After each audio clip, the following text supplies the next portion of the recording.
अरे बेटी, आज क्या बना रही हो? माँ, मैं ड्राई फ्रूट्स का हलवा बना रही हूँ। आपको खाना है क्या? तू कुछ बनाए और मैं ना खाऊं, ऐसा हो सकता है क्या?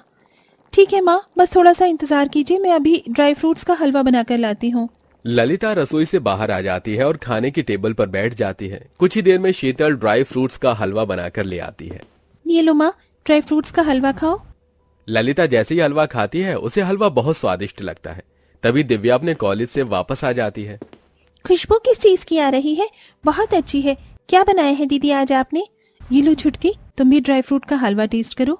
शीतल के देने पर दिव्या भी ड्राई फ्रूट्स का हलवा खाती है, जिसके बाद दिव्या को भी ड्राई फ्रूट्स का हलवा बहुत स्वादिष्ट लगता है। देख रही हो माँ, दीदी ने तो ससुराल जाने से पहले ही सारी तैयारियां कर ली हैं कि उन्हें अपने ससुराल जाकर सभी को क्या क्या बनाकर खिलाना है। हाँ तो अच्छी बात है ना, तुम्हारी तरह कामचोर तो नहीं है। तुम्हारी बड़ी बहन, उसे कितना ख्याल है अपनी पहली रसोई का, और तुम देखो, तुम्हें तो दाल में तड़का लगाना भी नहीं आता।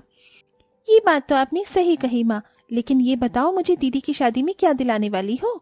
बस यही आता है तुझे, पढ़ने और कपड़े खरीदना। बस भी करो ना माँ। इस तरह अपनी माँ और अपनी छोटी बहन की बातें सुनकर ड्राई फ्रूट्स का हलवा खाते हुए शीतल बहुत खुश हो रही होती है। माँ, आपको पता है, जब मेरी शादी हो जाएगी तो मैं अपनी पहली रसोई की रस्म में इतने सारे पकवान बनाऊंगी कि मेरे ससुराल वाले खुश हो जाएंगे। कहते हैं ना कि इंसान के दिल तक पहुंचने का रास्ता उसके पेट से गुजरता है, तो मैं इसी तरह अच्छा अच्छा खाना बनाकर सभी का दिल जीत लूंगी। अरे बेटी, तुझे ऐसा करने की कोई जरूरत नहीं है। तेरा मन इतना साफ है कि तू किसी का भी दिल जीत सकती है। यह सुनकर शीतल मुस्कुराती है। इसके बाद वो अपने कमरे में चली जाती है। ऐसे ही कुछ दिन बीत जाते हैं और अब वो दिन पास आ जाता है जिस दिन शीतल की शादी होने वाली होती है। तू आज विदा हो जाएगी बेटी, तो मुझे बहुत याद आएगी। इतने साल तुझे पालने के बाद आज विदा कर रही हूँ। बहुत दुख हो रहा है। बस करो माँ, और कितना रुलाओगी? आज मुझे खुशी खुशी विदा कर दो। शीतल अपनी माँ को गले से लगाने के बाद गाड़ी में बैठ जाती है और उसके बाद अपने ससुराल विदा हो जाती है। ससुराल में उसका गृह प्रवेश करते हैं। ओ माय गॉड, हमारी भाभी कितनी खूबसूरत और सुंदर है। भाभी, मैंने यहाँ कलश रखा है और आगे आलती की थाली, आप इसे सीधे पैर से गिराकर अंदर आ जाओ। प्रिया के कहने पर शीतल कलश को अपने पैर से धकेलकर लाल आलते की थाली में पैर छापते हुए घर में अच्छे से गृह प्रवेश करती है। शीतल के आने पर घर के अंदर चारों तरफ रौनक फैल जाती है। सब लोग बहुत खुश थे। चलो, अब बहू की मुंह दिखाई की रस्म करते हैं। सभी मेहमान शीतल को एक तरफ बिठाकर उसकी मुंह दिखाई शुरू कर देते हैं। सब लोग उसे बहुत सारे तोहफे गिफ्ट देते हैं, जिससे शीतल बहुत खुश होती है। लेकिन तभी उसकी सास को उसकी नंद कहीं दिखाई नहीं देती। अरे मेरी बेटी कहाँ है? कहीं दिखाई नहीं दे रही। मुंह दिखाई की रस्म पर भी नहीं आई प्रिया। ओ प्रिया, अरे कहाँ चली गई तू? अपनी माँ की आवाज सुनते ही प्रिया रसोई से बाहर आती है। उसके हाथ में एक लड्डू था, जिसे देखकर हेमलता कहती है, जब देखो तू रसोई में रहती है, तुझे और कुछ नहीं मिलता? चल जल्दी से अपनी भाभी की मुंह दिखाई की रस्म कर दे, उसके बाद तेरी भाभी को अपनी पहली रसोई की रस्म करनी है। हाँ हाँ माँ, अभी आ रही हूँ। प्रिया अपना लड्डू पूरा खा लेती है पहले, उसके बाद अपनी भाभी की मुंह दिखाई की रस्म के लिए आती है। जिसके बाद प्रिया अपनी भाभी को उसके कमरे में लेकर जाती है। भाभी, आप यहाँ पर अपने कपड़े आराम से बदल लो और थोड़ी देर आराम कर लो। आज रात को आपकी पहली रसोई की रस्म करना और अपने हाथों से अच्छा अच्छा खाना बनाना। यह सुनकर शीतल बहुत खुश होती है। इस दिन का तो मैं कब से इंतजार कर रही थी। आज मैं सभी को इतना अच्छा खाना बनाकर खिलाऊंगी कि सब लोग बहुत खुश हो जाएंगे। थोड़ी देर आराम करने के बाद शीतल रसोई में जाती है, जहां वो रसोई को चारों तरफ देखने लगती है। पहली बार अपनी ससुराल की रसोई को समझना थोड़ा मुश्किल होगा, लेकिन धीरे धीरे समझ जाऊंगी। अरे चिंता क्यों कर रही हो बहू, हम लोग हैं ना तेरे पास, हम तेरी मदद करेंगे।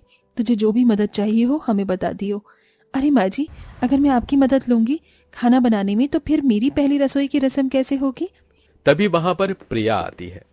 क्या बनाया है खाने में? मुझे तो अभी से भूख लग रही है। ननन जी, बस थोड़ा सा समय दीजिए, अभी हम आपके लिए कुछ न कुछ बनाते हैं। शीतल ऐसा कहकर वहां खाना बनाना शुरू कर देती है। इधर हेमलता तो चली जाती है, लेकिन प्रिया उसे देखती रहती है।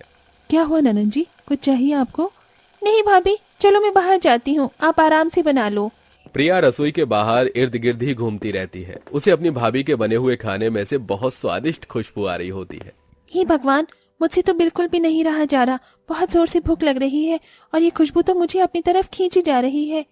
प्रिया पानी के बहाने फिर से रसोई में जाती है और नजर घुमाकर वहां यहाँ सब जगह देखने लगती है। हे भगवान, कितना स्वादिष्ट खाना है।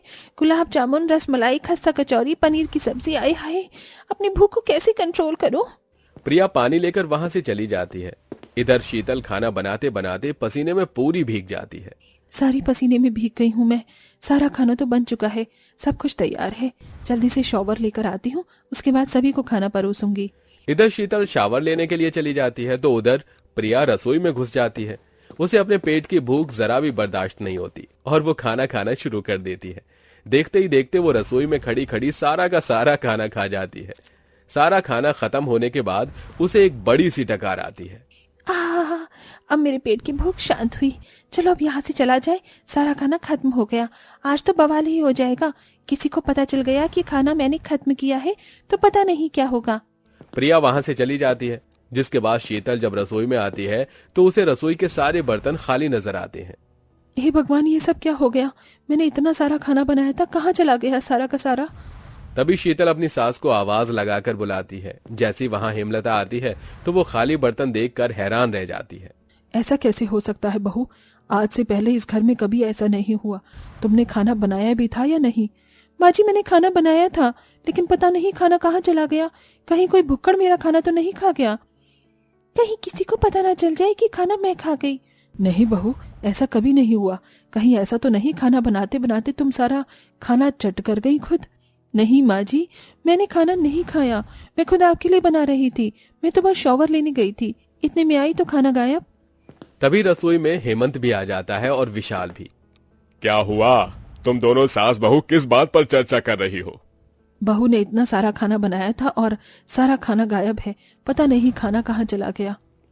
कोई बात नहीं, शायद कोई ज्यादा ही भुक्कड़ था। एक काम करता हूँ, मैं ऑनलाइन खाना ऑर्डर कर देता हूँ। आज हम ऑनलाइन खाना खा लेंगे। कल सुबह शीतल हमारे लिए खाना बना देगी। इस तरह विशाल ऑनलाइन ऑर्डर कर देता है। अपनी पहली रसोई पर बेचारी शीतल बहुत ज्यादा मायूस हो जाती है। उसने जैसा सोचा था वैसा बिल्कुल भी नहीं हुआ था। सभी के खाना खाने के बाद जब सब अपने अपने कमरे में सोने चले जाते हैं तभी शीतल अपनी नंद के कमरे में जाती है। ननद जी, आपने मेरी पहली रसोई पर सारा खाना खा लिया और माँ जी के सामने आपने सच भी नहीं बताया। मैंने तुम्हें देख लिया था खाना खाते वक्त। मैं बस इंतजार में थी कि तुम अपनी सच्चाई खुद कबूल करो। ये सुनते ही प्रिया के पैरों तले जमीन खिसक जाती है और वो अपनी भाभी से माफी मांगते हुए कहती है, भाभी मुझे माफ कर दो। मुझे बहुत तेज भूख लगी थी और जब मैं रसोई में गई तो मेरे सामने इतने सारे पकवान थे। देखते ही देखते मैं सारे पकवान खा गई। ननद जी, इतना खाना खाना अच्छा नहीं होता। अगली बार से ध्यान रखना। अगले दिन से फिर ऐसा ही होता है। हर बार प्रिया शीतल का बनाया हुआ सारा खाना खा जाती, जिसकी वजह से शीतल को सुनना पड़ता। एक दिन शीतल गुस्से में खाने के अंदर जमाल गोटा मिला देती है, जिसके चलते प्रिया को दस्त लग जाते हैं और वो बार बार बाथरूम के चक्कर काटने लगती है। क्या हुआ ननद जी, पहले तो आपके चक्कर रसोई में लगा करते थे, आज आप बाथरूम के चक्कर क्यों लगा रही हो।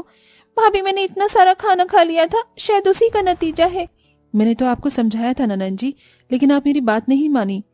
अब उठाया ना आपने नुकसान। चलो मैं आपको दवाई दिलाकर लाती हूँ, आप ठीक हो जाओगी।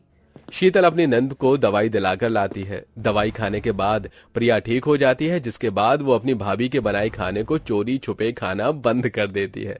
अब शीतल जो भी बनाती सभी को बराबर बराबर देती, जिससे उसे अपनी सास से सुनने को नहीं मिलता।